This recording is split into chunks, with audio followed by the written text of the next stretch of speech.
Shalom Aleichem, mes chers amis. Aujourd'hui, tout le monde écoute les nouvelles. Vous devez absolument savoir ce qui se passe en Amérique. Vous devez absolument savoir qu'est-ce qui se passe à Damas. Qu'est-ce que Tsahal, est-ce qu'il a vraiment envoyé une petite bombe atomique ou pas? Il y en a qui disent que Tsahal a envoyé une mini bombe atomique à Damas, comme ça ils disent en tout cas les journaux, parce qu'ils voient qu'il y a un champignon. Chaque chose, c'est, comment on appelle ça? Même chose dans le travail. Qu'est-ce qu'ils font les gens? Ils disent c'est grâce à mon travail que j'ai réussi à gagner de la parnassa. Et les journaux ils disent quand ça se fait qu'il y a eu ces intempéries ici. Donc toute la journée dans les nouvelles, on essaie de trouver des raisons aux choses. Il a été tué parce que, et la raison, une raison. Très bien. Il y a, dans la paracha de la semaine, et le Baal, comment il s'appelle? Le Rabbi Levi Yitzhak de Berditchov. Le Kedushat Levi. Il dit que Yosef Hatzadik, il a envoyé des agalot. Ça veut dire quoi des agalot? Il a envoyé des charrues chez son père. Pourquoi il a envoyé des charrues chez son père? A priori, première explication de Rashi, parce que la dernière étude qu'ils ont étudiée, c'était quoi? C'était la Egla Arufa. D'ailleurs, en rapport avec Yosef, quelqu'un qu'on a trouvé mort et qu'on ne sait pas qui l'a tué.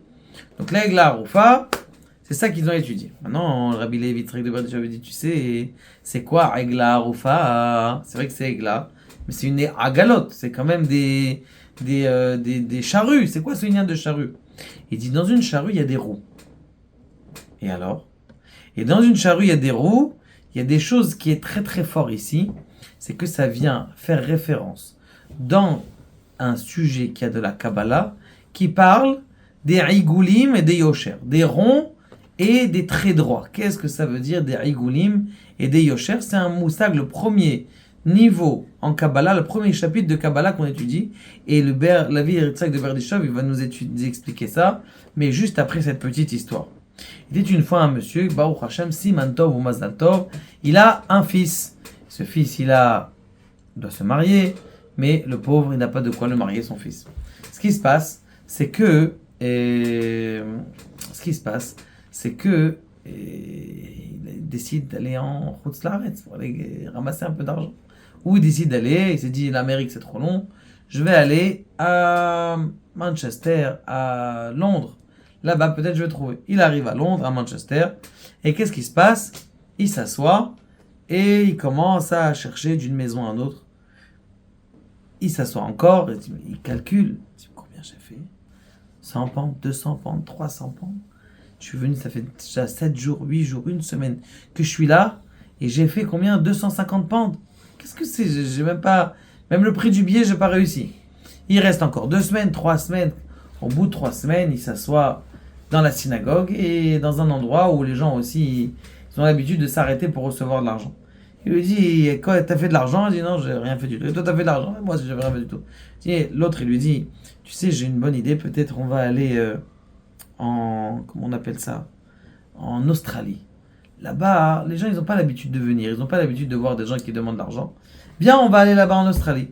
Il lui dit, c'est loin, ça coûte combien la carte? Ça coûte 1500 pentes. 1500 pentes, c'est énorme. Le type, il compte pile 1500 pentes.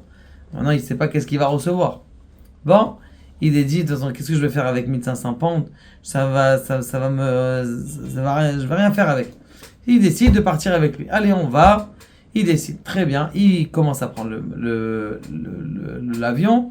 Et vous savez, depuis l'histoire du 7 octobre, dans les aéroports, ils font très très attention. Pourquoi? Parce que ils se disent qu'il y a des poudres dans les chaussures. Donc ils en enlèvent à tout le monde les chaussures. Ils enlèvent à tout le monde les chaussures. Ils enlèvent, ils ne regardent pas. Est-ce qu'il y a des... Celui, qu'est-ce qui s'est passé? Il a pris ses chaussures, il a posé ses chaussures. Et il vient pour les reprendre. Qu'est-ce qu'il trouve? Une chaussure. La deuxième chaussure, oh walou. Elle est où ma chaussure? I'm sorry. Elle est où ma chaussure? I'm sorry, no. I'm sorry, oui. C'est pas possible, j'ai besoin de ma chaussure.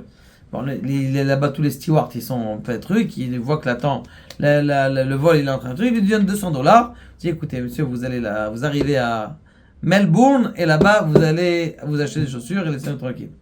Bon, ce qui se passe, c'est que, malheureusement, Et il est dans l'avion et il voit que le mec il est un peu tristouné comme ça. Il y a un type à côté de lui. Je dis, dis-moi toi, j'ai pas compris. On t'a donné des chaussures.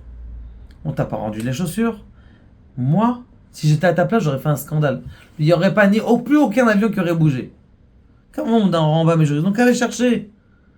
Elle dit, écoute, tu sais, nous on est des juifs, on a déjà souffert beaucoup déjà, donc que je me balade avec une chaussure, mais quelle honte, ils auraient pas dû, il commence à lui parler, papoter et tout ça. Il dit, mais pourquoi tu es venu Bichal en Australie? Je te dis la vérité, je suis venu en Australie parce que mon fils il se marie et j'ai pas un rond, même toutes les 3 semaines que je suis resté en Angleterre, ça n'a pas marché du tout. Et ce qui se passe, c'est que malheureusement, j'ai rien à faire.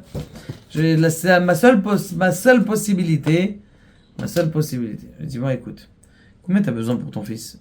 J'ai besoin à peu près de $60,000 pour. Il dit, écoute, il s'approche donc de la fin du voyage. Je vais te faire un chèque, $60,000. Tu rentres chez toi directement. Tu n'as pas besoin de faire le tour de.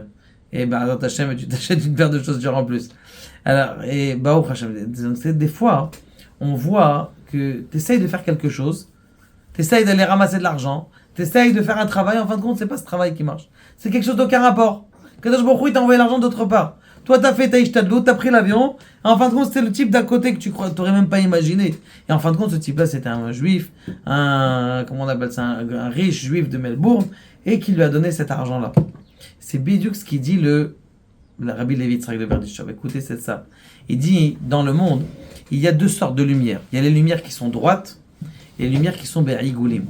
Ça fait référence à un moussag de Kabbalah qui dit que lorsque Kadosh Baruch Hu, il a insufflé la lumière dans ce monde-là, il a insufflé une lumière qui est droite, c'est-à-dire qui descend directement dans notre âme, et pour fabriquer aussi tout notre corps et tout ce qu'il y a autour, eh bien, il a fabriqué des lumières qui s'appellent les igoulim. Maintenant, il dit les igoulim, ça fait référence au galot. Ça veut dire quand tu as une raison, c'est ce qu'ils cherchent dans les Hadashot, dans les nouvelles. Il dit, il y a une raison, oui, vous savez pourquoi est-ce qu'ils ont attaqué? Parce qu'ils ont été attaqués, c'est rien, c'est pas attaqué. Attaqué parce que Dieu il a décidé, c'est tout.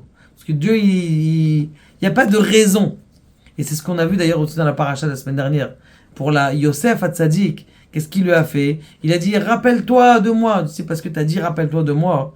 Et on t'a rajouté encore 2 ans, parce que tu as fait trop ce qu'il en fallait. Il faut que tu saches que chaque chose qui vient dans le ciel, la raison, ce qui est autour, ça c'est les Igoulim. La raison c'est les Igoulim, et la décision d'Akadosh Baruch Hu, ça c'est le Yosher, c'est-à-dire la vraie droiture. Quand tu sais que tout vient d'Akadosh Baruch Hu qui est droit, tu n'as pas besoin de regarder ni des raisons, ni des causes, tu sais que tout vient d'Akadosh Baruch Hu et chaque millimètre, chaque centimètre, il est géré par Hachem.